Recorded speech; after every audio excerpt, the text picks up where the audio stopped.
सौवशाहूणम। पंच परमिष्टि भगवान की जय। आचार्य श्री गुरुवर कुंद कुंद महाराज की जय। आचार्य श्री गुरुवर विद्यासागर जी महाराज की की जय। परम पूज्य निर्यावक मुनि श्री सुधासागर जी महाराज की जय। निर्मला जी जैन बड़ौत गुरुवर नमोस्तु। महाराज जी, इनकी जिज्ञासा है, जी सिद्ध परमेष्ठी जीव हैं या पर्याय हैं? पर सिद्ध परमिष्टि शब्द लग गया तो द्रव्य हो गया, क्योंकि जैसे ज्ञान और ज्ञाता, ज्ञान और ज्ञानी, ज्ञान कहते ही गुण आ गया और ज्ञानी कहते ही द्रव्य आ गया। इसी प्रकार परमिष्टि कहते ही सिद्ध तो एक पर्याय है, लेकिन सिद्ध परमिष्टि शब्द कहते ही ज्ञाता के समान वो द्रव्य का वाचक है, जीव का वाचक। महाराज जी, जब सिद्ध पर्याय है तो उत्पाद व्यय द्रव्य प्रति समय उनके अंदर चल रहा है, तो द्रव्य में चलता है उत्पाद व्यय द्रव्य में पर्याय सिद्ध पर्याय निकलता है। उनके प्रति सिद्धों में जो अर्थ, सिद्ध तो एक व्यंजन पर्याय है, अरहंत एक व्यंजन पर्याय है, मुनि एक व्यंजन पर्याय है, मनुष्य एक व्यंजन पर्याय है। ये जो कुछ भी अपन को देखने में आ रही है व्यंजन पर्याय है। इसके अंदर जो प्रति समय अगुरु लघु गुण, सिद्ध पर्याय अगुरु लघु गुण की पर्याय नहीं है। एक समय में एक गुण की दो पर्याय नहीं होती। तो अगुरु लघु गुण की जो पर्याय निकलती है वो प्रति समय अर्थ पर्याय कहलाती है, और प्रदेशत्व गुण की जो पर्याय निकलती है, प्रदेशत्व गुण के विकार को व्यंजन पर्याय कहते हैं। तो ये जो सिद्ध है ये व्यंजन पर्याय है। सिद्ध का आकार जो सिद्ध रूप है, सादी अनंत है, और इसमें जो प्रति समय अगुरु लघु गुण के माध्यम से वर्णमन चल रहा है वो है व्यंजन पर्याय। जैसे मान लीजिए ये किताब है, ये व्यंजन पर्याय है। अब प्रति क्षण इसमें शरण हो रहा है, प्रति क्षण वो अपने ज्ञान में नहीं आ रहा है, तो जो प्रति क्षण इसमें श्रवण हो रहा है ये कहलाता है अर्थ पर्याय जो निकलती है। महाराज जी, अर्थ पर्याय परिणमन कर रही है, लेकिन उसका कुछ न, अर्थ पर्याय जब परिणमन करती है, पर्याय कोई भी हो परिणमन जब करेगी तो उसका आधार, उसका आधार तो द्रव्य ही होता है महाराज जी। द्रव्य व्यंजन पर्याय द्रव्य होता है, नियम से द्रव्य की ही पर्याय होती है, लेकिन द्रव्य एक समय में अनंत पर्याय निकालता है। तो वहाँ द्रव्य किसे मानेंगे? द्रव्य यानी आत्म, जो सिद्ध पर्याय से परिणत आत्मा है वो जीव है। सिद्ध पर्याय से परिणत, क्योंकि एक द्रव्य में अनंत पर्याय एक समय में निकलती हैं। तो सिद्ध महाराज जी जीव हुए। ये गुण जो है सिद्ध एक पर्याय हुई, और सिद्ध पर्याय को धारण करने वाला जीव हुआ। जीव कैसा है? जैसे अपन को मनुष्य कहते हैं। अब मनुष्य एक पर्याय है और मनुष्य पर्याय को धारण करने वाला जीव है। जीव पर्याय नहीं होती, जीव द्रव्य नहीं होता, जीव मनुष्य एक जीव द्रव्य नहीं होता, मनुष्य एक पर्याय है। तो पर्याय, क्योंकि इसलिए इसको पूज्यवर कुंदकुंद स्वामी ने पंचास्तिकाय के अंदर स्पष्ट उल्लेख किया कि द्रव्य पर्याय को छोड़ के नहीं रहता, पर्याय द्रव्य को। द्रव्य विजितम पर्याय और पज्य विजितम द्रव्यम नथी।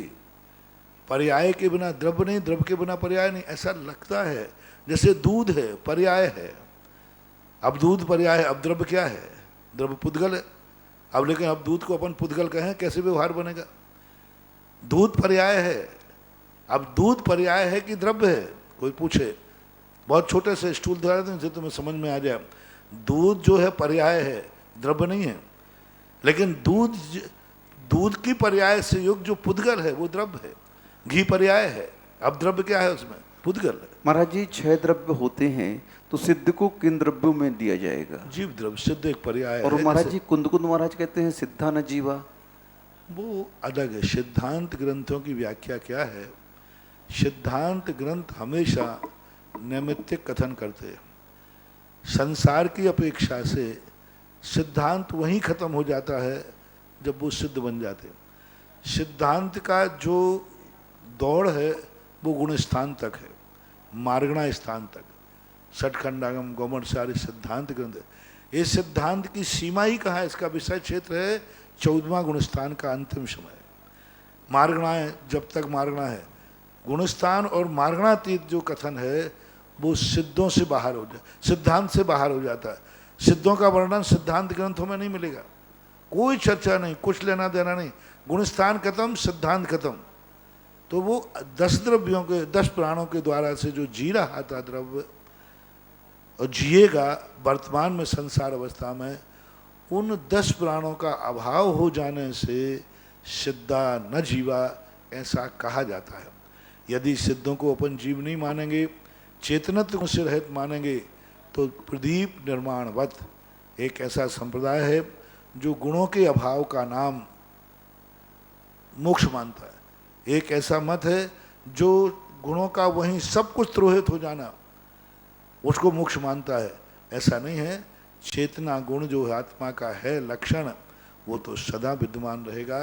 लेकिन सिद्धांत ग्रंथों की परिभाषा है, कर्म सापेक्ष जब तक जीव है तब तक वो सिद्धांतों के अंदर जीव है, और कर्म सापेक्ष नहीं है तो उसको जीव नहीं माना सिद्धांत ग्रंथों में।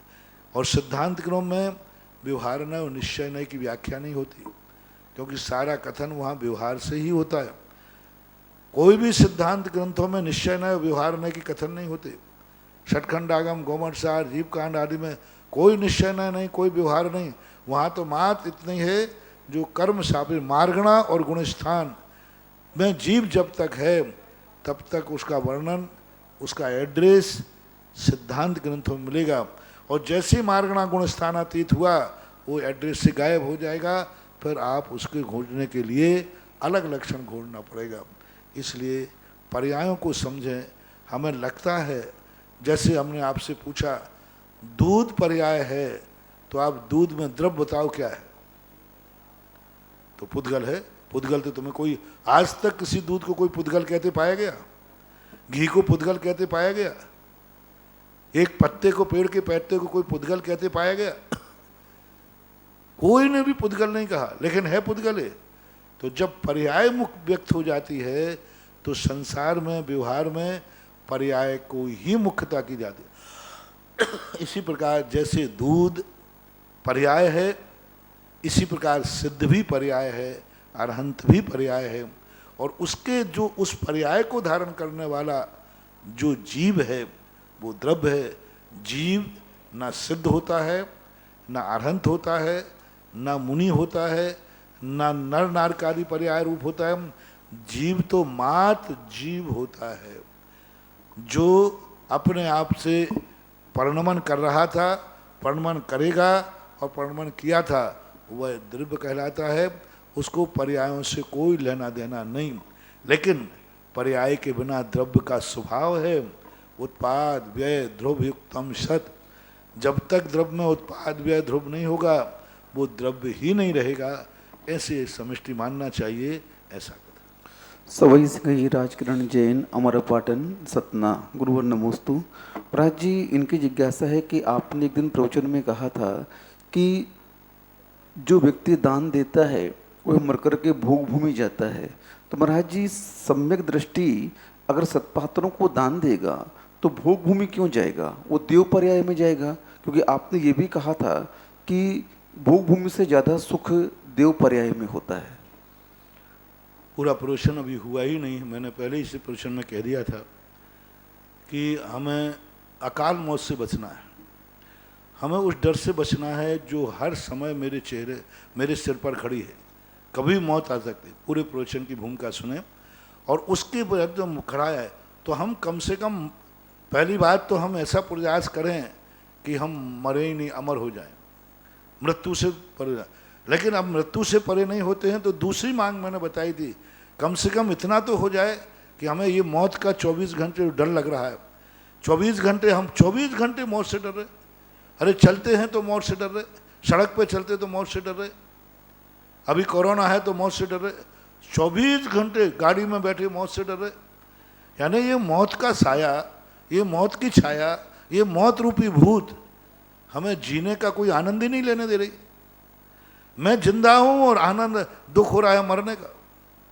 अब देखो अपन सब जिंदा हैं और डरे बैठे हैं कोरोना नहीं आ जाए। तो अब मौत का डर का हमें अनुभव हो रहा है, मुझे जिंदा रहने का अनुभूति कब होगी? जब तक व्यक्ति के अंदर में कोई भी व्यक्ति का डर है तब तक उसे सद्भाव का अनुभूति नहीं होती, सद्भाव का आनंद नहीं आता।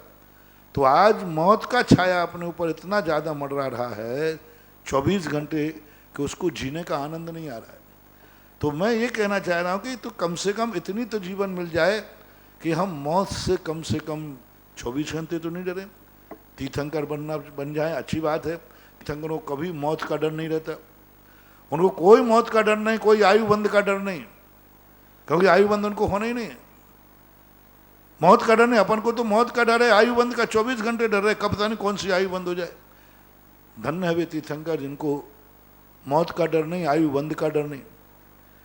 फिर मैंने कहा चलो तीर्थंकर नहीं बन सकते, मोक्ष नहीं जा सकते, तो कम से कम इतना तो करें कि हम तो 2 स्थानों पर मौत का अकाल मौत नहीं होती। एक भोग भूमि, तो भोग भूमि का वर्णन बता रहा था मैं दान का फल भोग भूमि नहीं बता रहा हूँ, भोग भूमि दान से जाते हैं, अंतर समझना। दान का फल भोग भूमि नहीं बताया मैंने ये कहा भोग भूमि जाने के लिए दान चाहिए।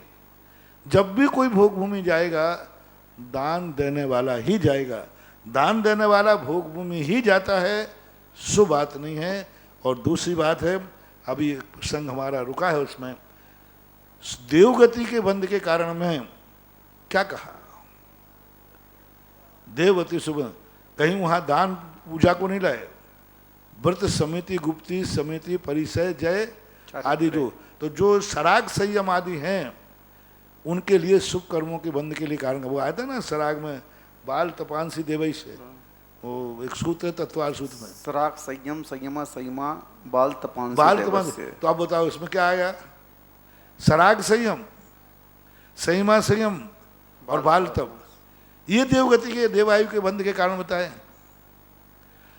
निश्शील व्रतेषु सर्वेषाम वो भी कहा है, लेकिन मूल रूप से देवगति के बंध के कारण क्या कहे हैं, सराग संयम, संयमा संयम और बाल तप कहा, ना कि दान कहा, ना कि पूजा कही। दान और पूजा के लिए देवगति के बंध का कारण नहीं बताया नियामक रूप से, सराग संयम शब्द का प्रयोग किया तत्वार सूत्र के अनुसार। अब इन व्याख्याओं को देखकर तो क्या दान वाला स्वर्ग नहीं जाएगा, जाएगा, लेकिन मुख्यता है, बहुत मुख्यता है। और लेकिन सराग संयम आदि लेने वाला व्यक्ति मुख्यता से देव ही जाएगा।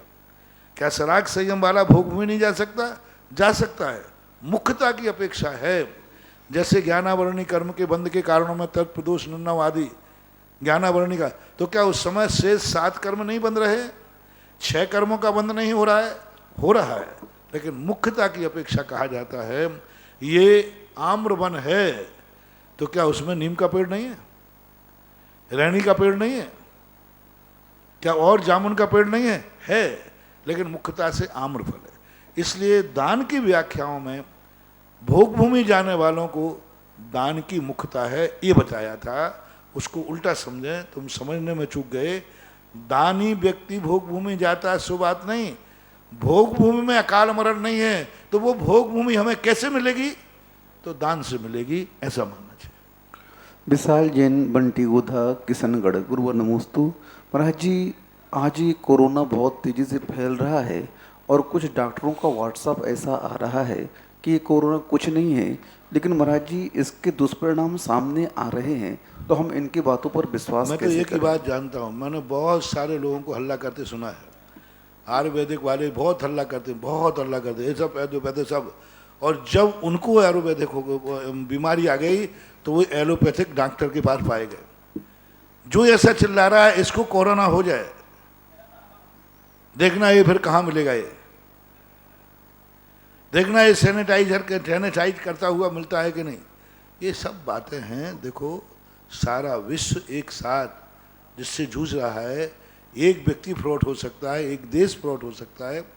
आज जब हाथ कंगन को आरसी क्या, पढ़े लिखे को फारसी क्या, ये बात अलग है कि डॉक्टर बहुत बेईमानी कर रहे हैं, ये डॉक्टर बहुत पाप कर रहे हैं, डॉक्टर मरीजों को लूट रहे हैं, डॉक्टर मरीजों को मार रहे हैं, ये बात अलग है। लेकिन कोरोना महाबीमारी है, सवाल है और ये फैल रही है, इसमें कोई संदेह नहीं। और ऐसे लोगों की, तथाकथित लोगों की बातों में नहीं आना। और अब आज दुनिया भर की बात है, सब कहते हैं अरे भाई फलानी चीज़ खाओ तो बोले इससे सब कोलेस्ट्रॉल खत्म हो जाता है। और जब किसी का 100% 90% ग्लूकोज हो जाए तो उसी डॉक्टर के बाद बाईपास सर्जरी करते पाए जाते वही आयुर्वेदिक वाले जो एलोपैथिक की बुराई करते, क्योंकि पूर्ण ग्लूकोज होने के बाद उनके पास कोई इलाज ही नहीं, उसका इलाज तो एलोपैथिक वाले के पास है, बाईपास सर्जरी। तो ऐसा नहीं, नकारो मत उसको। ठीक है, जो धांधली चल रही है वो अलग चीज़ है। एक से एक वैज्ञानिक देश हैं, वे सब पागल हैं क्या? एक से एक वैज्ञानिक देश इस पर लगे हुए हैं और आज लाखों से हाथ धो बैठे हैं। आज लाखों लाखों लोगों से हाथ बैठे, दवाई से नहीं धो बैठे हैं। जिन्होंने दवाई नहीं कराई है वे अनकंट्रोल हो गए। आज जो जैनी मर रहे हैं ऐसे डॉक्टरों की कहानी से मर रहे हैं। आज जितने जैनी जो मरण को प्राप्त हो रहे हैं वो इन्हीं के लोगों की बातों में आकर के अरे कोरोना कुछ नहीं है। तो आज जैनी कह रहे हैं उनको थोड़ा जुकाम हो गया, डबल निमोनिया हो गया, बोले कुछ नहीं है, हमें कुछ नहीं है थे। और जब डॉक्टर के पहुंचे तो कंट्रोल से बाहर हो गया, क्योंकि जैनी इसको मान ही नहीं रहा। जैसे ऐसे जो बाहर सब चल रहे हैं, ऐसे जो डॉक्टर आ रहे हैं, उनके कई लोग कहते नहीं नहीं कुछ नहीं है, कोरोना मरण कुछ नहीं, मैं नहीं मानता हूँ। और उनको सर्दी जुकाम हुआ, डबल निमोनिया हुआ, धीरे धीरे फिर अंत में लंग्स इतने खराब हो गए कि जब डॉक्टर के पास पहुंचे बोले आप लेट हो गए। बोले लेट क्यों हो गए? बोले कोरोना को मैं बीमारी नहीं मारा, मैं तो सामान ले रहा था। जैनियों के मरने का मूल कारण यही है कि जैनी लोग इस कोरोना बीमारी को सीरियसली नहीं ले रहे। अभी जैनियों की जहां देखो वहीं जैनी की मौत दिख रही है, जहां देखो वहीं। अरे श्वास लेने में तकलीफ हो रही तो अब तकलीफ हो रही, तकलीफ को कैसे निकालें, स्पष्ट दिख रही है। और नहीं जाते हैं, मरण को प्राप्त हो जाते। इसलिए जैनियों ऐसी सब बातों की कहने में मत आओ। आप तो थोड़ा सा भी आपको डाउट के तुरंत जांच कराओ, इलाज लो। हाँ, डॉक्टर अच्छे लोग पकड़ो, ये बेईमान बदमाश डॉक्टर मत पकड़ो जो 5-5 लाख रुपया पहले जमा करा रहे हैं। इनकी तो मैं कह रहा हूँ एक ग्रुप बन करके ये जितनी सुधारवादी संस्थाएं हैं, ऐसे मानव अधिकार वाली संस्थाएं हैं, इन पर जनहित का जाहिर करो। क्या ऐसी कोरोना जैसी महामारी पर जहां दया का पात्र, सबको अपने भंडारे खोलना चाहिए। श्रावकों ने अपने दान खोल दिए, करोड़ों करोड़ों रुपया, अरबों रुपया सरकार को दान दिया।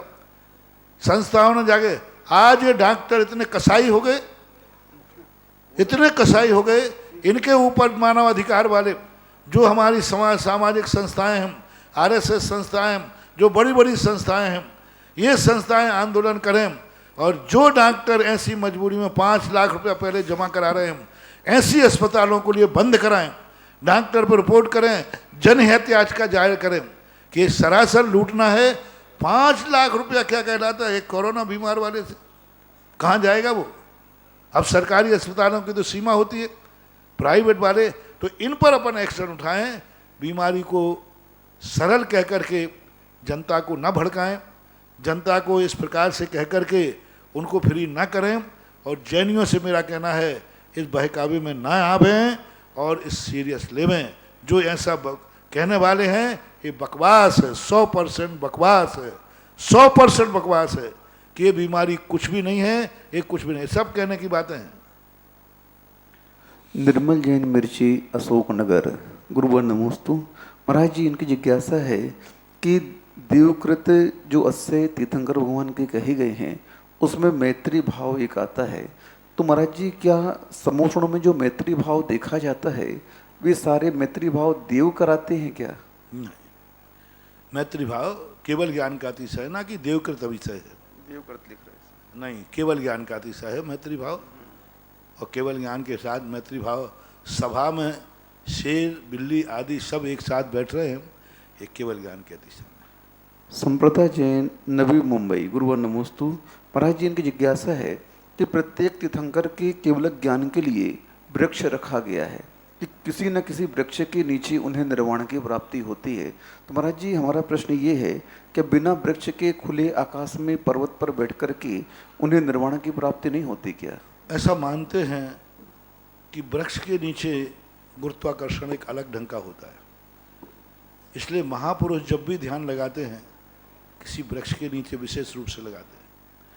क्योंकि बताते हैं कि वृक्ष की एक ऐसी एनर्जी होती है कि वह धर्मात्मा जीव यदि उसकी छाया में जाते हैं तो उनको बहुत जल्दी पॉजिटिव करता है, बहुत एनर्जी देता है, उनकी विशुद्धि को बढ़ाता है। तो ऐसा वृक्ष के संबंध में कहा जाता है। हमें आगम में तो ऐसा कोई नियामक कारण नहीं देखने में आया, लेकिन लोग जो प्रकृति पर शोध करते हैं वो बताते हैं कि सारे जितनी हरियाली है उनमें जितना बड़ा वृक्ष होगा उसमें उतना ही गुरुत्वाकर्षण, उसमें ही उतनी एनर्जी, और उसके नीचे बैठ करके एक सुकून मिलता है, एक शांति मिलती है और वहाँ निर्विकल्पता आती है। अब ये आगम में ऐसा कोई ठोस कारण नहीं लगा कि वृक्ष के नीचे ही केवल ज्ञान क्यों होता है, इसका हेतु हमें शास्त्रों में खोजने पर नहीं मिला। Rituraj Jain, New Jersey, USA. गुरुवर नमोस्तु। महाराज जी, इनका प्रश्न है कि भरतेश वैभव में ऐसा पढ़ने में आया है कि जब भरत चक्रवर्ती मिलेक्ष खंड की 32,000 रानियों को लेकर आता है, उसके पूर्व रिद्धिदारी महाराज उन्हें अणुव्रत आदि दिला करके जैन बनाते हैं। तो क्या हम लोग भी इस प्रकार यहाँ पर अन्य समाज की बच्चियों को अणुव्रत दिला? ये शिथिलाचार तुम नहीं कर सकते। यहाँ विधर्मी हैं, वो विधर्मी नहीं होती, वे घृत मिथ्या दृष्टि नहीं होती, उनके विधर्म नहीं होता, वो किसी धर्म को स्वीकार मानने वाले नहीं होते। और एक बात, दूसरी बात, वो नियोग है, नियोग है। आप पहले चक्रवर्ती बनो, फिर आपको ये व्यवस्था बनाई जाएगी। कहाँ राजा भोज हो, कहाँ गांगू तेली। पहले चक्रवर्ती तो बनो, पहले चक्रवर्ती का वैभव देखो, चक्रवर्ती की विशालता देखो। हमेशा लोग भाग बड़ों की वो लेते हैं कि वो चक्रवर्ती को छोड़कर और किसी का आया क्या, और किसी सामान राजा को छोड़कर ना चक्रवर्ती 63 सामान पुरुषों के आए क्या? आए हैं तो उनके लिए पनिशमेंट भी हुआ है, दंड भी दिया गया है। हमने चक्रवर्ती का ये तो देख लिया, लेकिन चक्रवर्ती अपनी चर्या कैसे पालन करता था उसको कभी नहीं देखा।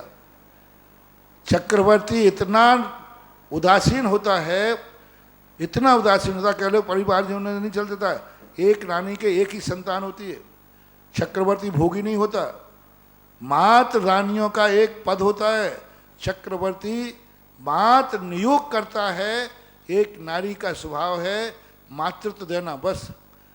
चक्रवर्ती नारी का भोग वासना के लिए नहीं करता, इंद्रिय तृप्तियों के लिए नहीं करता, मात्र एक नारी को नियोग एक पुत्र उत्पत्ति के लिए मात्र करता है।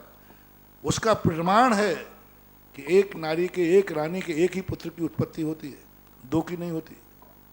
चक्रवर्ती की बात कर रहा हूँ। 64,000 पुत्र, 32,000 पुत्रियाँ, ये उल्लेख। तो इससे ज़्यादा पुत्रों की उत्पत्ति नहीं होती उनके। इससे सिद्ध है कि वो वैष्णी नहीं होता। ये नकल करो तुम, ये करना चाहिए। ये तो नकल करेंगे नहीं। साहब वो मलेश खंड की लाया, अरे वो मलेश खंड की रानियाँ जो होती हैं इतनी भद्र धर्मात्मा होती हैं, वो घृत मिथ्या दृष्टि नहीं होती, वो विधर्मी नहीं होती।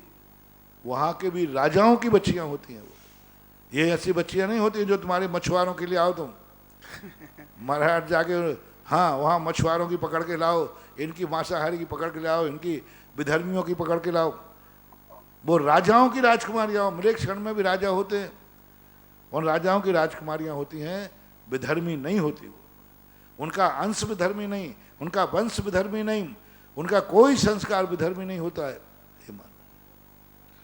संध्या अरुण जैन मोदी, भैंस देही बैतूल। गुरुवर नमोस्तु। महाराज जी, ये पूछ रहे हैं कि शुद्ध घी, दूध, छाछ और दही बनाने की सही प्रक्रिया क्या है मर्यादा के साथ में, और इनकी मर्यादा कितनी होती है? शास्त्र में इतना लिखा है, दूध निकलने के बाद उसको 48 मिनट के अंदर अंदर गर्म हो जाना चाहिए। दूध को गर्म करने के बाद उसको जमाना चाहिए, और जब से उसने गर्म किया है उसके 24 घंटे तक वह दही लेने योग्य है।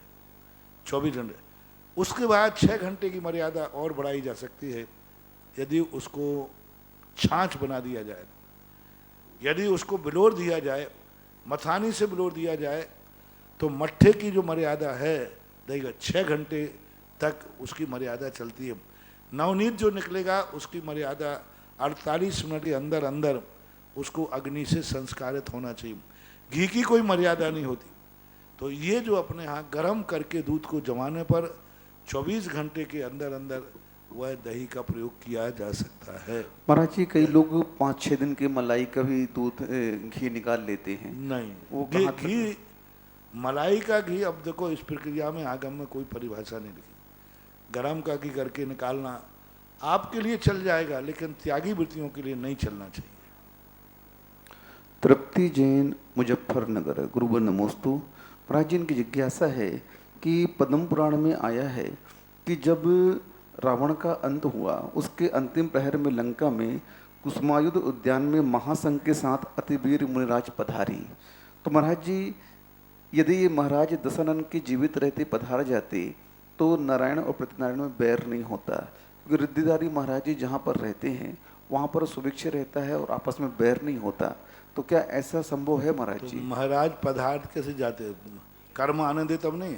महाराज प्री प्लानिंग से नहीं लोगे तो हाँ रावण को मर जान दो फिर जाऊंगा मैं, वो एक अनाया आज घटना है, नहीं हो पाया, नहीं हो पाया। अब कोई कहते हैं कि भैया 10 मिनट पहले यदि पहुंच जाता तो मरीज बच जाता, तो अब क्या करे, डॉक्टर आ जाता क्या? कर्म का उदय होता है। उसका कर्म ऐसा तीव्र उदय था कि पहले नहीं आने दिया, नहीं आ पाया। और ये सब अपने अपने निधत्त निकाचित कर्मों की बलिहारी है। राहुल जैन बीना, गुरुवर नमोस्तु। महाराज जी अगर मंदिर का शिखर झुक रहा है तो इसके माध्यम से क्या कोई विपत्ति आपत्ति आ सकती है क्या? मंदिर का शिखर झुक रहा है, अब ये ठीक करना चाहिए, बस इतना ही कहूँगा कि उसको ठीक कर लेना चाहिए। धीरज जैन मुंबई, गुरुवर नमोस्तु। महाराज जी इनकी जिज्ञासा है कि दर्शन मोहिनी और चरित्र मोहिनी कर्म के आश्रय का क्या कारण है और इससे बचने का क्या कारण है? देखो मेरे से शिखर झुक रहा है, मेरे से मत पूछा करो। यही बात हुई थी ललितपुर में क्षेत्रपाल जी में। क्षेत्रपाल के 2 मंदिरों की शिखरें झुक रही थी। अब वो परेशान हो जाएंगे, महाराज जी कभी भी गिर सकती है, मिस्त्री भी कह रहा है कभी भी गिर सकती है, अब करें क्या? तो उन्होंने कहा महाराज जी मैं क्या करूं बताओ। तो मैंने कि सुधार लो। कहीं महाराज सुधरेगा नहीं, तो आप क्या कहना चाहते? महाराज सुधरेगा नहीं पूरा मंदिर। हमने कहा फिर ठीक है, फिर पूरा मंदिर का वो पूरा क्षेत्रपाली उतर गया और नया बन गया। जय हो। और परमात्मा इसलिए 2 शिखरों का टेढ़ापन था उनका, बिल्कुल झुकी हुई शिखरें थी उनकी, उसी वहीं से उसकी शुरुआत हुई थी। और फिर ऐसा साफ हुआ कि पूरा आज वो शिखरों को तुम सुधारते तो 10-5 साल बाद फिर टेढ़ी हो जाती। और अब ऐसा सुधरा है, हजारों साल के लिए ललितपुर का क्षेत्रपाल अमर हो गया, क्योंकि अब वो पाषाण का बन गया।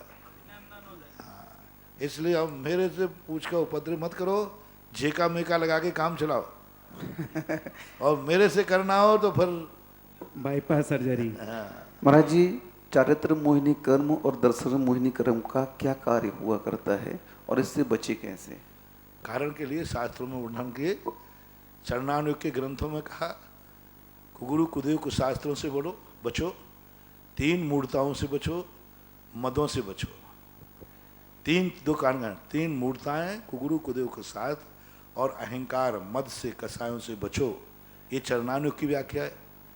सिद्धांत ग्रंथों के अंदर मिथ्यात्व के बंध का कारण लिखा, केवली स्तुत संग धर्म देवा वर्णवाद दर्शन मोह से। जो मुनि महाराज हैं केवली भगवान, इनका वर्णवाद मत करो, सच्चे साधुओं का वर्णवाद मत करो, उनके प्रति निंदा भाव मत करो, केवली का वर्णवाद मत करो, शंका वर्णवाद मत करो।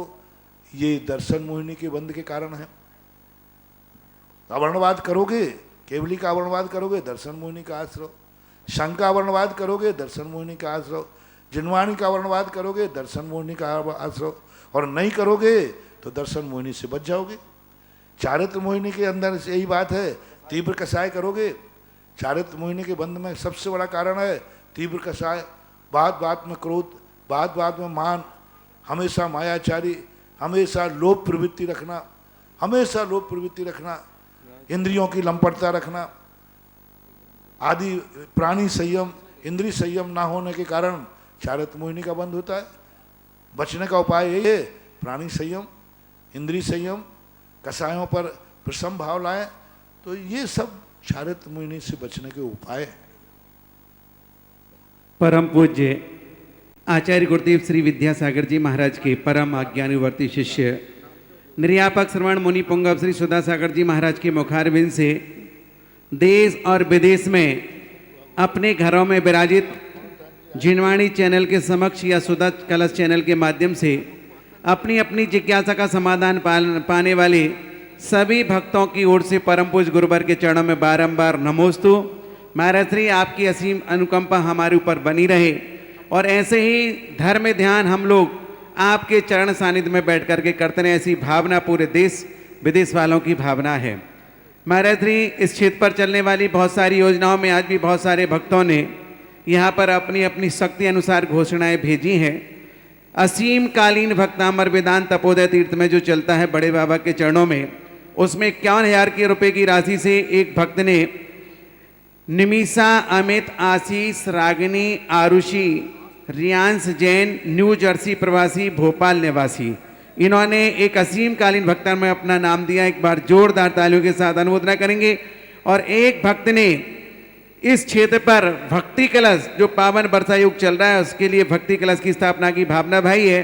क्योंकि बंधु ये कलश कोई मामूली कलश नहीं है, संतों का चातुर्मास होता है और उस चातुर्मास में जो भक्ति कलश स्थापित होती है उन परिवारों का एक दिन शांति धारा में नामोल्लेख होता है, पूज्य गुरुवर का मंगल आशीष मिलता है। कलश की स्थापना तो आप करते ही करते हैं, साथ ही चित्र अनावरण, दीप प्रज्वलन, पाद प्रक्षालन, जिनवाणी अर्पण, ये सारी व्यवस्थाएं इस परिवार को मिलती हैं। लेकिन लॉकडाउन के माध्यम से आप नहीं आ पाते हैं, लेकिन आपके नाम से ये सारी क्रियाएं यहाँ पर संपन्न हुआ करती हैं। और इस क्षेत्र पर आने वाली, खैर अभी लॉकडाउन में नहीं आते, लेकिन फिर भी जो भी भक्त आते हैं उनकी भोजन व्यवस्था में भी आपका ही योगदान रहता है। साथ में दीपावली जब पर्व आता है उस दिन ये कलश आपके घर जाता है। इससे बड़ा दीपावली का पर्व नहीं होगा, क्योंकि दीपावली के दिन घर से और क्षेत्र से हमारे घर पर कलश पहुंच जाए, इससे बड़ा पुण्य का अवसर हमें कब प्राप्त होगा। तो उन्होंने 1,11,000 में एक कलश की स्थापना करने की भावना भाई। मैं चाहूँगा हमारे क्षेत्र कमेटी के पदाधिकारी सुरेश जी आदि पहुंचे और परम पूज्य महाराज से के आशीर्वाद से इस कलश की स्थापना करेंगे। वृक्षारोपण में एक भक्त की भावना ही क्षेत्र पर श्रीमती शीला देवी, नरेंद्र कुसुम जैन, समस्त सिंघई परिवार, ललितपुर 5100 रुपये की राशि से वृक्षारोपण। और महाराज जी यहाँ पर जो गौशाला खुल रही, बहुत सारे लोगों की भावना है, हम 1,11,000 नहीं दे सकते या सेट नहीं बना सकते, तो क्या छोटा मोटा दान दे सकते हैं। तो उन्होंने तो अपनी तरफ से स्वीकृति भेजी थी। सकल दिगंबर समाज आवागढ़, इन्होंने 11,000 रुपये की राशि प्रदान की है। 21,000 रुपये की राशि जिन्हें आज परम पूज्य महाराज श्री का आहार कराने का सौभाग्य मिला था, ऐसे परिवार ने श्रीमान महावीर कुमार, अमित, अविनाश ठग परिवार बिजौलिया, इन्होंने गौशाला के लिए प्रदान किया है।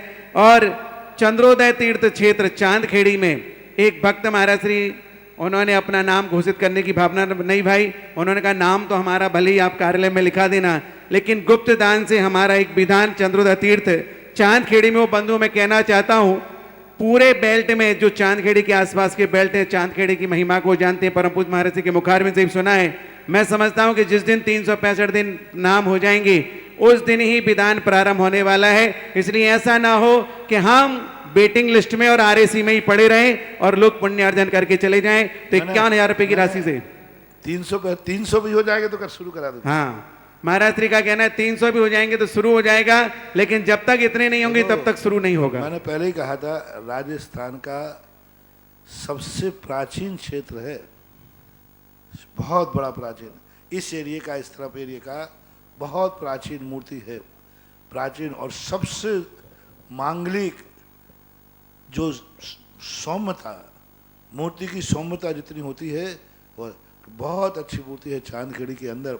चांदखेड़ी की पूरी गुफा का कार्य आप इससे अंदाज लगाएं कि गुफा एक 30 बाई 30 की गुफा है, तलघर है वो, उस पर आर के मारवाल परिवार वालों ने काम कराया। उस गुफा में इतना बढ़िया काम हुआ, 1,33,00,000 रुपया अकेली मजदूरी लगी है। जय हो। यानी उस मूर्ति का जो गर्भालय का श्रृंगार किया है पाटनी परिवार में, आर के वालों ने, अलौकिक कार्य बहुत। उसके बाद वो मूर्ति का जो वैभव करके आया, और मूर्ति जो उच्चासन पे आई है, वो सब बातें तो मैंने पहले ही बताई थी कि बहुत बड़ी चीज़ है। मेरी भी भावना है आदिनाथ भगवान के सामने, और आदिनाथ भक्तांबर अभी शुरू नहीं हो पाया। जय अब हो। देखो कैसी विचित्र बात है। हाँ, सोचने की अब बात। देखो आदिनाथ भक्तांबर है, आमा में शांतिनाथ तो वहाँ चालू हो गया, ज्ञानोदय में मुनिसुब्रत वहाँ चालू हो गया, यहाँ पारसनाथ तो चालू हो गया, गुणोदय में शांतिनाथ तो चालू हो गया। जहाँ आदिनाथ, गुणोदय में आदिनाथ है, लेकिन पुराने दो जगह भी शुरू नहीं हुआ। एक चांदखेड़ी और सांगानेर, सांगानेर का तो अभी उठा ही नहीं। उठा ही नहीं। चांदखेड़ी का जो बहुत बड़ी चीज है, वहाँ मेरा है कि हर दिन आदिनाथ भगवान का भक्तांबर पाठ हमेशा हमेशा जब तक सूरज चांद रहे, मंदिर रहे, प्रतिदिन वहाँ पर शांतिनाथ विधान होना, भक्तांबर विधान होना चाहिए। प्रतिदिन भक्तांबर विधान का हवन विधान सब पूरा होना चाहिए। तो चांदखेड़ी का तो एक अतिशय बहुत बड़ा सारी दुनिया में मालूम है। उस दिन मैंने बताया था, एक दिन बहुत 20-25 मिनट में हमने आदिनाथ भगवान के ऊपर एकाएक भाव आ गया था, उस दिन बोला था। इसलिए महानुभाव जो चांदखेड़ी के प्रति अपना एक समर्पण भाव रखते हैं, सब जगह खूब नाम हो गए, नारेल में हजारों नाम हो गए, यहाँ 400 नाम से ऊपर, 365 चाहिए 400 से ऊपर ही हो गए। आमा के अंदर 400-500 नाम हो गए, खूब हो गए। अब चांदखेड़ी की बारी आई तो चांदखेड़ी के अंदर जितने जल्दी तुम भक्तांबर पाठ कर लो, नाम कर लो, और भक्तांबर यहीं से शुरू हो जाए, बहुत अच्छा है। जितने जल्दी शुरू हो जाएगा आपको लाभ है, और क्षेत्र की भी एनर्जी बढ़ जाएगी। बंधुओं, जो एक बार चांदखेड़ी में जाता है और भूगर्भ में जैसे ही पहुंचता है और प्रभु के जब दर्शन करता है तो उसका मन प्रफुल्लित हो जाता है। जो 1 घंटे के लिए आता है वो कम से कम 24 घंटे रुक के जाता है, क्योंकि उसको लगता है कि सुबह अभिषेक भी करूं और शाम को आरती भी करूं। तो ऐसे अलौकिक, अद्वितीय और अतिशयकारी आदिनाथ भगवान के चरणों में पहुंच करके विधान करने का मौका मिलेगा। मैं आपको कह रहा हूं, जिस क्षेत्र में भी आप विधान का नाम लिखा रहे हैं उस क्षेत्र की सुविधा बता देता हूं, चाहे यहाँ हो, चाहे चांदखेड़ी हो, चाहे आबा हो, चाहे गुणेद हो, हर जगह आपके परिवार के आने की सुविधा है। आप अपनी गाड़ी से आएंगे, आपको आवास मिलेगा, आपको भोजन भी फ्री रहेगा, आपको द्रव्य भी फ्री रहेगी, आपकी समुचित व्यवस्था यहाँ पर रहेगी। और आप उस विधान के मंडल पर एक नंद्याव्रत स्वस्तिक और एक मुद्रा स्थापित करेंगे, जो हर वर्ष आपको अपने घर ले जाने का, चांदखेड़ी में सभी जगह महाराज जी, जहां जहां विधान होंगे सभी जगह यही सुविधा है। क्योंकि गुरु के मुख से जो बात निकली है, किसी क्षेत्र पर कोई भेदभाव नहीं, हर जगह वही सिस्टम है जैसा कि सब जगह गुरु के आशीर्वाद से मिला है। एक और विश्व की सबसे, चांदखेड़ी की आदिनाथ तो प्रदीप, और प्रदीप के पूरे परिवार के इष्ट देवता है। वर्षों से हर महीने में एक आध बार उनका जरूर उनका परिवार पहुंचता है ना। हाँ महाराज जी, अखंड विधान करते हैं, 24 घंटे का पाठ भी करते हैं, बहुत पहले से है। तो बंधुओं, मैं कहना चाहता हूं कि एक ही क्षेत्र ऐसा है जो एमपी और राजस्थान को जोड़ने वाला है, चांदखेड़ी। और ऐसे चांदखेड़ी में मध्य प्रदेश वाले सुन लें, गुना जिले वाले सुन लें, अशोकनगर जिले वाले सुन लें। ये मौका अगर आपके हाथ से चला गया तो जीवन में इससे बड़ा दुर्भाग्य हमारा नहीं होगा। अपने नाम शीघ्र भेजेंगे, ताकि बहुत जल्दी, क्योंकि जितने दिन विलंब होगा उसमें अंतराय कर्म का बंध आपको भी होगा। क्योंकि जो सोच रहे हैं, सोचते सोचते नहीं भेज पा रहे हैं, उनके लिए देना है। तो मेरे पास विश्व के सबसे बड़े बाबा कहलाते थे पहले आदिनाथ भगवान, जाते थे लोग बड़े खुश होते थे। तो असीमकालीन भक्तांबर में श्रीमती रूपलता पाटनी, मनोरमा नीना पाटनी, विदिशा से भी एक नाम आया, जोरदार तालियों के साथ अनुमोदना करेंगे। एक नाम आया श्री रामलाल कस्तूरचंद हुमड़, श्रीपाल महिपाल प्रमोद जी, नीमच हुमड़ परिवार वालों की ओर से भी नाम आया है। और चंदोदा तीर्थ क्षेत्र के एक नाम और, योगेश जी जैन, गुलाब बाड़ी कोटा, सभी के सम्मान में जोरदार ताली हो जाए। और आज ये भावना आए कि पर्वराज पर्यूषण पर प्रारंभ हो, इसके पूर्व ही चांदखेड़ी के विधान के सदस्य पूरे हो जाना चाहिए। आइएगा, प्रथम जिज्ञासा के लिए चलते हैं पूज्य गुरुवर के चरणों में। महाराज श्री सुमत जैन, अहमदाबाद। नमोस्तु गुरुवर। 2.5 दीप 45 लाख योजन प्रमाण है और त्रसनाली 1 राजू प्रमाण है। ऐसी स्थिति में गुरुवर मेरी जिज्ञासा है कि स्वर्ग या नरक का विस्तार कितना होगा? क्या बोले? 2.5 दीप 45 लाख योजन प्रमाण है और त्रसनाली 1 राजू प्रमाण है।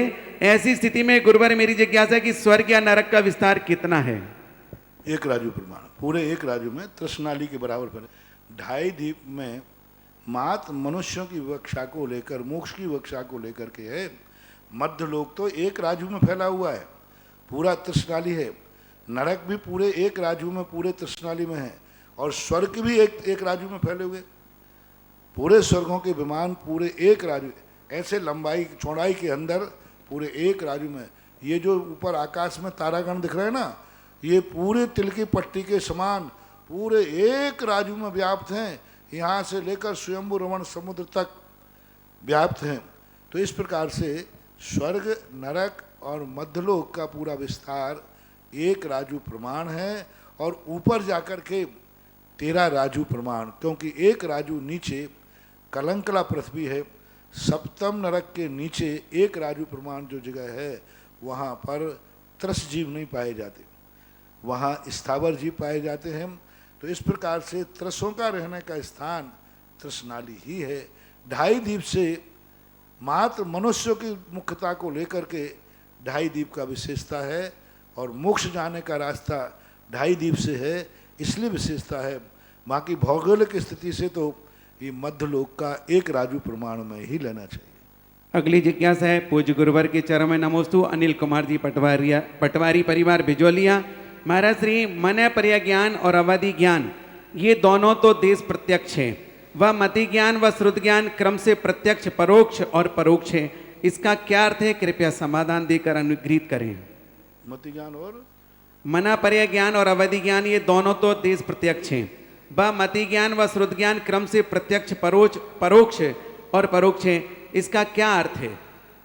आद्य परोक्षम ये दोनों परोक्ष ज्ञान है सामान्य रूप से, और अवधि ज्ञान मना परिज्ञान देश प्रत्यक्ष है, और वो सकल प्रत्यक्ष है। अब आद्य परोक्षम तत्वार सूत्रकार तो यही कहते हैं मति और शुद्ध ज्ञान परोक्ष। परोक्ष का अर्थ इतना ही है कि डायरेक्ट सीधा वस्तु को ना जान करके आलम्बन लेकर जानते, यानी इंद्रिय और मन का आलम्बन लेकर के जो वस्तु को जानता है वो परोक्ष ज्ञान है। लेकिन न्याय ग्रंथों में मति ज्ञान को साम व्यवहारिक प्रत्यक्ष का। साम व्यवहार का अर्थ है कि व्यवहार में ऐसा कहते हैं हमने अपनी आंखों से प्रत्यक्ष देखा है, तो आंखों से देखा है, तुमने डायरेक्ट तो नहीं देखा, दूरबीन से देखा है, तुमने डायरेक्ट तो नहीं देखा। तो न्याय आदि ग्रंथों में साम व्यवहार एक प्रत्यक्ष उसको कह दिया है। साम व्यवहार का अर्थ नहीं इतनी नर्मन समझ गए, लोग व्यवहार की भाषा में मैंने अपने कानों से प्रत्यक्ष सुना है, मैंने प्रत्यक्ष देखा है, मैंने प्रत्यक्ष उसको छूकर देखा है, मैंने खुद उस फूल की गंध प्रत्यक्ष रूप से ली है, तो ऐसा व्यवहार में कहते हैं। तो साम व्यवहार प्रत्यक्ष जो मति ज्ञान को कहा गया है वो इस अपेक्षा से मानना चाहिए। अब एक पर चर्चा आती है कि शुद्ध ज्ञान को भी सविकल्प स्वसंवेदन ज्ञान के रूप में स्वीकार किया। पूज्यवर जयसेन स्वामी ने अपनी टीकाओं में सविकल्प स्व संवेदन, तो कई लोग उस स्व संवेदन को प्रत्यक्ष मान लेते हैं, ये उनकी भूल है। स्व संवेदन का अर्थ सविकल्प स्व संवेदन है, जैसा शुद्ध ज्ञान जना रहा है वैसा ही अनुभव कर रहे हैं। वस्तुतः दो ज्ञान पूज्यवर उमा स्वामी महाराज ने परोक्ष ही माने हैं, ऐसा व्यवहार करना चाहिए। बंधु एक और सूचना दे रहा हूं कि जो शिविरार्थी शिविर में भाग ले रहे हैं ऑनलाइन, उन लोगों ने कई लोगों ने नाम यहाँ कार्यालय में प्रेषित कर दिए हैं। कार्यालय में अगर आप अपना नाम भेजेंगे तो आप शिविरार्थी नहीं बन पाएंगे, क्योंकि आपको हमने एक वेबसाइट दी थी सुधा कलश चैनल के माध्यम से, आप अपना ऑनलाइन वहाँ पर रजिस्ट्रेशन कराएंगे, वही रजिस्ट्रेशन आपका मानोगा, क्योंकि यहाँ लिस्ट मेरे पास आई है। तो मैं इसलिए सूचना दे रहा हूँ कि जिनको भी शिविर में भर्ती होना है ऑनलाइन, अपने घर पर ही सारी सुविधाएं आपको देखने की, पढ़ने की, पूजन करने की सारी सुविधाएं आपके घर पर हैं, और सारे नियम भेज दिए हैं PDF फाइल के माध्यम से, आप पता कर लेंगे। और सुधा कलश चैनल पर जाकर के आप अपनी साइट को देखेंगे। आपको तो मैं दोबारा एक बार बोल देता हूँ, www.sudhakalash.com/शिविर 2020 ASPX, इस पर जाके संपर्क करें। मोबाइल नंबर देता हूं, अगर आप नहीं समझ पाए तो मोबाइल पर संपर्क करेंगे 8094674103। अगर आप लिखने में असमर्थ हैं तो तुरंत मोबाइल पर रिकॉर्ड कर लें। दूसरा नंबर फिर दे रहा हूं 9753303264। महिलाएं हों पुरुष हों, एक मोबाइल से एक ही रजिस्ट्रेशन होगा, इस बात का ध्यान रखिएगा। और अपनी सारी जानकारी वहां भेजें, तभी आप शिवरार्थी कहलाएंगे। यहां आप भेजेंगे तो आप ये नहीं मानना कि आपका रजिस्ट्रेशन हो गया, ये मानना कि आपका रजिस्ट्रेशन भूतो ना भविष्यति। आइएगा अगली जिज्ञासा रिकॉर्डिंग के माध्यम से। मेरे परम उपकारी गुरुवर के चरणों में मेरा, मेरे परिवार का नमोस्तु नमोस्तु नमोस्तु। गुरुवर, आपके आशीर्वाद से श्री दिगंबर जैन महासमिति द्वारा 16 कारण पर्व पर ब्रह्मचारिणी दीदी पुष्पा दीदी रहली के द्वारा रोज प्रवचन चल रहे हैं। कल चंदन षष्टमी का व्रत है, आपने उसकी पूरी कथा कल बताई। मेरी जिज्ञासा ये है कि यदि महिला ने अशुद्धि में भोजन बनाया तो क्या घर के पुरुष को भोजन बनाना नहीं आता होगा? और यदि ऐसी स्थिति थी तो आज हमें विचार करना होगा। हमारे परिवार के पुरुषों को, बालकों को पाक कला में निपुण करना होगा। ये जब भी संभव है आप अपने मुखारविंद से यह संदेश पूरे देश में दें, क्योंकि आपकी कोई भी जबान निकलती है, आपकी कोई भी बात निकलती है तो पूरा देश उसे सर आंखों पे उठा लेता है। गुरुवर, ऐसा यदि हो जाएगा तो जो माँ बहनें प्रतिमा ग्रहण करती है और यदि वह अस्वस्थ हो जाती है तो वो भोजनालय का भोजन तो नहीं करेगी, और यदि उनके पुरुष इस कला में निपुण होंगे तो वो उनको व्रत निभाने में सहयोगी हो सकेंगे। गुरुवर, चंदन षष्टमी के व्रत लेने के लिए पूरे देश की महिलाएं आपसे आशीर्वाद लेना चाहती है और नया व्रत ग्रहण करना चाहती है। आप जिज्ञासा समाधान में सबको आशीर्वाद दें, वह वहीं बैठ के कायोत्सर कर लेगी। पूरे दिन से आज महिलाओं के फोन आ रहे हैं। नमोस्तु गुरुवर, इस जिज्ञासा का समाधान पहली अवश्य बात है, करें। पुरुषों को रोटी बनाना सिखाना चाहते हो, बेटों को सिखाने की बात करती तो बात बन जाती। ये कार्य माँ ने गलती की है, स्त्री ने गलती नहीं की है, पुरुष की गलती नहीं। हर माँ को अपने बेटों के लिए रोटी बनाना सिखाना चाहिए शादी के पहले। माँ यदि ये कार्य सिखाती तो शायद सारा संसार सीख जाता, क्योंकि बच्चा उस समय छोटा होता है, सब कुछ करता है। पहले बच्चे बाहर पढ़ते थे, रूम लेकर पढ़ते थे, अपने हाथ से रोटी बना के खाते थे। पहले इतना ज़्यादा होटलों आदि का ज़माना नहीं था। हॉस्टलों में छात्रावास में रहते थे, खुद बना के खाते थे। पहले, उसके पहले तो तुम्हें सब मालूम है, भिक्षाचर्या से भोजन करते थे गुरुकुल में। तो ये माताओं की गलती है। हमारे यहाँ 72 कलाओं में एक पाक कला भी आई है, और प्रत्येक स्त्री पुरुष के लिए सभी कलाएं आना चाहिए, और पुरुषों को भी पाक कला आना चाहिए। इसलिए नहीं कि वो जोरू का गुलाम बने, इसलिए नहीं कि वो स्त्रियों के लिए हाथ बटाए, इसलिए कि आपातकाल में, अशुद्धि के काल में वो अपने घर की, अपने खुद की रक्षा कर सके। तो ये अब यदि आज माताओं का यदि जोर चलता हो तो ये नियम बना लिया जाए कि हर माँ के लिए आज निर्देश है कि वो अपने बेटे को शादी के पहले रोटी बनाना जरूर सिखा दे, तो ये काम निपट सकता है। दूसरा, जिन जिन के श्रीमान स्त्रियों के कब्जे में हो, वे अपने श्रीमानों से कहें कि 1 महीने के अंदर रोटी बनाना तुम्हें सीखना है। और इसका तरीका एक बहुत अच्छा है। 8 दिन के लिए महिलाएं नियम ले लें कि हम श्रीमान के हाथ की ही रोटी खाएंगे। जय हो। तो 10 लाक्षण पर्व के पहले भारत के सारे जैनी रोटी बनाना सीख जाएंगे। बस एक नियम है, आज सारे लोग महिलाएं नियम ले रहे हैं कि पुरुष श्रीमान जो घर के पुरुष हैं ये रोटी बना के मुझे खिलावें तो खाएंगे, नहीं तो हम उपवास करेंगे। तो 1 या 2 उपवास तो आपको करना पड़ेंगे, सारे पुरुष रोटी बनाना सीख जाएंगे। जय हो। लेकिन आपको 1-2 उपवास करना पड़ेगा। मेरे से कहने की अपेक्षा आपको, क्योंकि मैं कहूँगा तो फिर यही कहूँगा, क्योंकि जब तक विपत्ति नहीं आएगी ये सीखेंगे नहीं। तो होना चाहिए, क्योंकि इसके मन में जितना अच्छा हो जाए उतना अच्छा है। चंदन षष्ठी का व्रत जो लेना चाहते हैं वो अपने चंदन षष्ठी का व्रत ले लें, परोक्ष रूप से ले लें, 9 बार नमोकार मंत्र करके कायेश्वर कर लें। अगली जिज्ञासा पुनः रिकॉर्डिंग के माध्यम से चलेगी।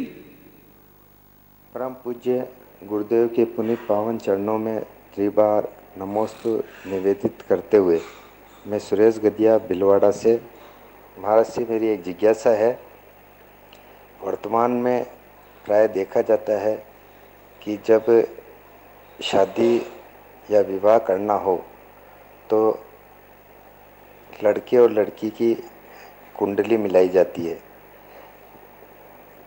जबकि प्राचीन समय में भगवान राम और सीता की लग्न कुंडली भी मिलाई गई। उसमें उनके 36 में से 36 गुण मिले थे, परंतु फिर भी गुरुदेव उनका जो दाम्पत्य जीवन था वो बिल्कुल भी सही ढंग से नहीं बीता, काफ़ी विपदाएं उन पे आई। तो ऐसा क्यों? दूसरा, जैसे तिथि या तारीख देख के मुहूर्त या कोई भी कार्य करते हैं, भगवान राम के लिए भी जब राज्याभिषेक होना था तो उसकी तिथि निर्धारित की गई, ठीक है, उसी तिथि के दिन राज्याभिषेक न होकर उन्हें वनवास की ओर जाना पड़ा। तो क्या इन तिथि, लग्न, कुंडली आदि का जीवन में कोई महत्व है या नहीं? पहली बात है कि आपने सीता के संकट तो देखे, लेकिन वो कुंडली मिली थी तो दोनों का प्रेम देखो। इतने कष्टों के बाद भी सीता कहती है कि यदि मुझे स्त्री बनना पड़े तो मैं रामचंद्र जी की बनूंगी। जो हो। इतने कष्टों के बाद उनका प्रेम तो देखो कितना है। ये है 36 गुणों का अर्थ है नहीं कि कष्ट उठाना पड़े। 36 गुणों का अर्थ है कितने भी कष्ट हो जाएंगे लेकिन इनका प्रेम नहीं टूटेगा। एक दूसरे ने एक दूसरे को उल्हाना नहीं दिए। इतनी विपत्ति के बाद भी नहीं टूटा। ये कुंडली का सबसे बड़ा महत्व है। नहीं तो इतने इतने यदि कुंडली होता है, कुंडली नहीं मिलती तो इतने में तो अभी डाइवर्स हो जाता, दोनों एक दूसरे के तलाक होकर कोर्ट में पहुंच जाते। लेकिन दोनों का देखो प्रेम। इतने संकट आए, वनवास भी भेज दिया तो भी रामचंद्र जी सीता को चाहते रहे और सीता रामचंद्र जी को चाहती रही। ये प्रेम देखो, ये है कुंडली का मान। दूसरी बात, जो आपने मुहूर्त की बात कही, कल मैंने कहा था कि कितनी गाड़ियों में एक्सीडेंट हो जाते हैं, पूरा परिवार का परिवार चला जाता है। इससे गाड़ियों में बैठना बंद कर देना चाहिए। क्यों गाड़ियों के एक्सीडेंट होते हैं, मर जाते, गाड़ियों में बैठना बंद कर देना चाहिए। कितने लोग हैं जो ऑपरेशन करते हुए मर जाते हैं, ऑपरेशन कराना बंद करना चाहिए। कितने लोग हैं जो ऑपरेशन कराने गए, स्वस्थ होने के लिए डॉक्टर ने कहा और मर गए, तो ऑपरेशन बंद होना चाहिए। गाड़ी में तुम अच्छे के लिए बैठते हो कि बुरे के लिए, और बुरा हो गया, एक्सीडेंट हो गया, गाड़ी में बैठना बंद क्यों नहीं कर रहे?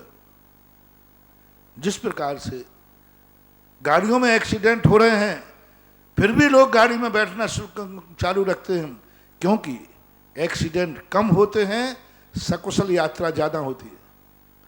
सकुशल यात्राएं ज़्यादा हो रही हैं कि एक्सीडेंट ज़्यादा हो रहे हैं? यात्राएं ज़्यादा हो रही। एक दिन में हजारों गाड़ी निकलती तब एक गाड़ी का, 2 गाड़ी का एक्सीडेंट होता है। तो जैसे वहां पर तुम प्रश्न उठाते हो कि महाराज गाड़ियों से यात्रा में एक्सीडेंट होते हैं, तो हम लोगों को यात्रा गाड़ियों से बंद कर देना चाहिए या चालू रखना चाहिए?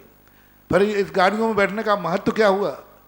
वहां तो तुम सोचते नहीं, अरे हो गया होगा, और अपनी गाड़ी साइड से निकाल के ले जाते हो। एक दिन और प्रश्न आया था रमेश जी का कि महाराज जी आजकल तो ऐसे बच्चियों से शादियां करने लगे, तो फिर कल के दिन आपको आहार देने वाला कौन बचेगा?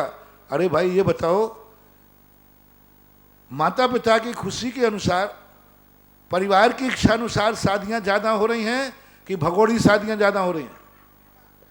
परसेंटेज बताओ भाई। बिजौलिया में कितनी भगोड़ी शादी हुई और अच्छी शादी सकुशल कितनी हुई? अत्यधिक। आज भारत देश के अंदर जैनियों में खासतौर से परिवार की मर्जी से शादियां ज्यादा हो रही कि भगोड़ों की शादियां ज्यादा हो रही? 90% क्या, अभी मुश्किल से 5% भी नहीं आएगा। औसत में 5 ही आएगा। 5% मुश्किल से आएगा। 95% तो सही है। तो 5% पर हम अपनी जिंदगी का निर्णय कर लें कि आगे आपको महाराज कहाँ आहार देने वाले कहाँ से मिलेंगे।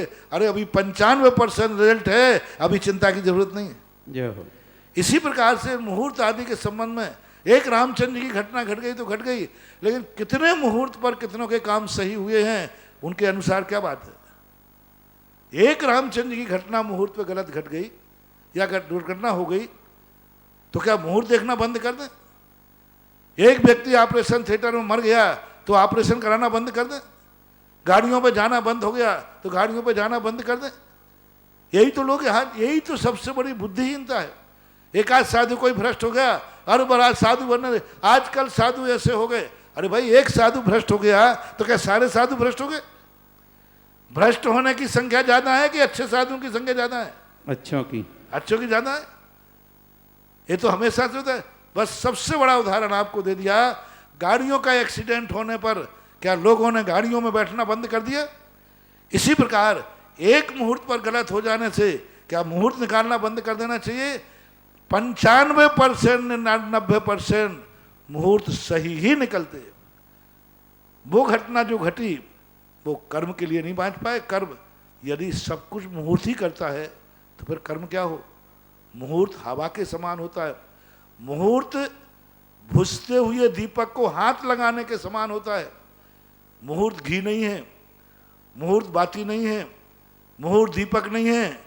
मुहूर्त हवा का झोंका चलता है तो अपन चिमनी लगा देते, हाथ लगा देते। ये है, इसका काम करता है। अब उसमें बाती ही नहीं हो, घी ही नहीं हो और फिर अपन हाथ लगाएं तो दीपक बुझेगा? तो मुहूर्त देखने के लिए मुहूर्त ही सब कुछ करता है तो हो फिर तो सारे जगत का कल्याण ही हो जाएगा। मुहूर्त हाथ के समान है, उसके लिए फलेगा जिसकी बाती घी में घी होगा, दीपक में बाती होगी, दीपक सकुशल होगा, खंडित नहीं होगा, फूटा नहीं होगा। फिर यदि हवा का झोंका आ जाएगा तो हाथ लगा देंगे। अब वहाँ उनकी किस्मत में, उसका कर्म में ऐसा कर्म आया कि हाथ क्या, अब दीपक में बाती ही नहीं है, उसमें घी खत्म हो रहा है। अब हाथ लगाने से कोई मतलब नहीं है, ऐसा मानना चाहिए। कभी कभी ऐसी दुर्घटनाएं हो जाती। वहाँ सोच अच्छा था, मुहूर्त अच्छा था, लेकिन किस्मत इतनी ज़्यादा विपरीत थी कि मुहूर्त उस हाथ ने कुछ नहीं किया। कई बार हवा का झोंका इतना तेज होता है कि हाथ लगाने पर भी दीपक बुझ जाता है कि नहीं? घी भी है, बाती भी है, सब कुछ है, लेकिन हवा इतनी तेज है कि हाथ लगाते ही, लगाने के बाद भी बुझ सकता है कि नहीं? बुझ सकता है। तो फिर हाथ लगाना बंद करो। क्योंकि एक बार मैंने हाथ लगाया था, हाथ लगाने के बाद भी बुझ गया, फिर हाथ लगाने से क्या फायदा है? मैंने चिमनी लगाई तो चिमनी भी फूट गई, गिर गई हवा के जोगे। पर चिमनी लगाना बंद करो? नहीं, हाथ लगाने से दीपक बुझ सकता है, क्योंकि हवा का झोंका बहुत तेज था। रामचंद्र जी की जिंदगी में यही घटित हुआ कि उनका हवा का झोंका इतना जबरदस्त था, माँ ने चलाया था। कोई दुश्मन चलाता फिर बिगाड़ के दिखा देते, कोई दुश्मन वनवास भेज के दिखा देता तो पता चलता कि मुहूर्त क्या होता है। माँ का चलाया हुआ झोंका था, और वो भी धर्म की आड़ में चलाया था, वो भी मजबूरी में चलाया था। इतने सारे विपरीत होने पर ये घटनाएं घट जाती हैं। इसलिए इसको ऐसा मानना चाहिए। अन्यथा जिन महानुभावों ने प्रश्न किया है, उनकी जिंदगी में जिस जिस कार्य में घटना घट जाए, यदि उनके परिवार में एक्सीडेंट हो जाए, उसके बाद परिवार गाड़ी में नहीं बैठेगा।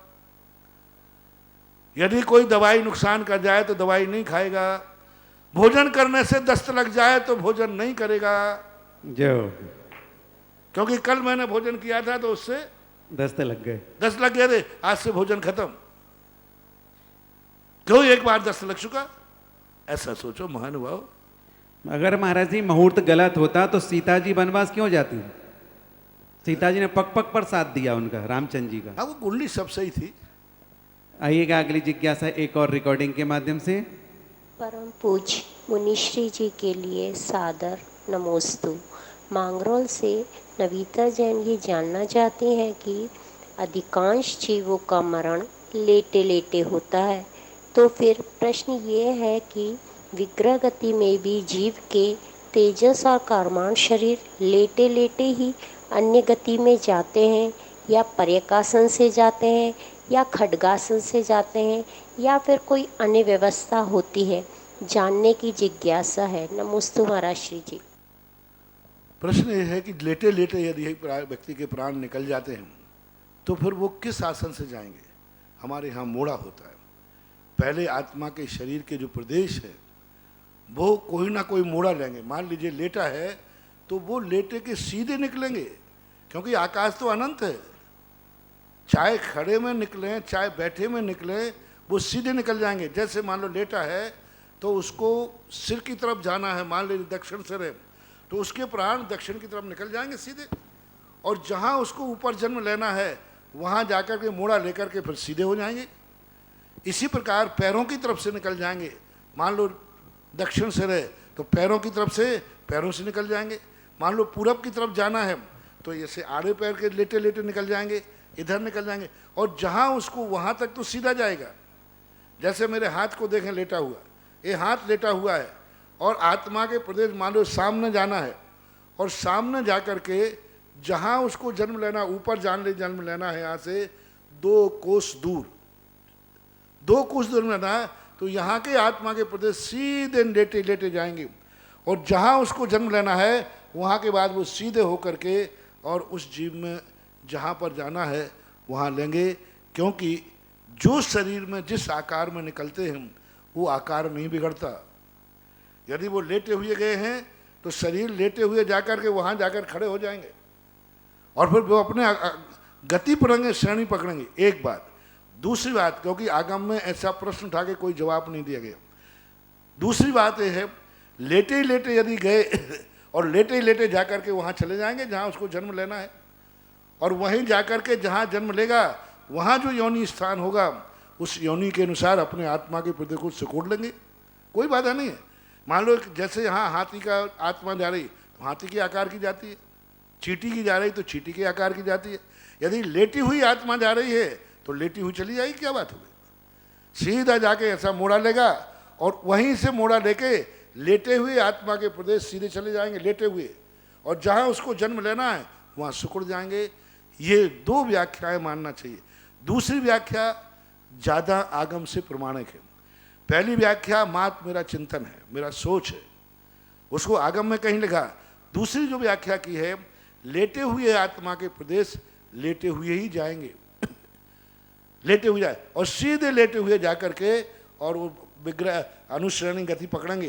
क्योंकि एक प्रदेश से तो जाना नहीं है, आत्मा के असंख्यात प्रदेश हैं, तो चाहे वो लेटे हुए हों और चाहे बैठे हुए हों, जिस अवस्था में हैं उसी अवस्था में आत्मा के प्रदेश जाएंगे। क्योंकि विग्रह गति में आकार बिगड़ता नहीं है आकार बिगड़ता नहीं। जिस आकार में शरीर में से निकले हैं वही आकार रहेगा, ऐसा आगम वचन। आज की जिज्ञासा समाधान का समय यहीं समाप्त हुआ। बोलिए परम पूज्य निर्यापक श्रवण मुनि पुंगव श्री सुधासागर जी महाराज की जय। जिन वाणी के ज्ञान से सूझे लोकालोक, सुवाणी मस्तक धरो सदा दे तू डोक। हे जिन वाणी भारती तो ही जपो दिन रेन, जो तेरा शरण गया सो पावे सुख चैन। देव भजु अरिहंत को गुरु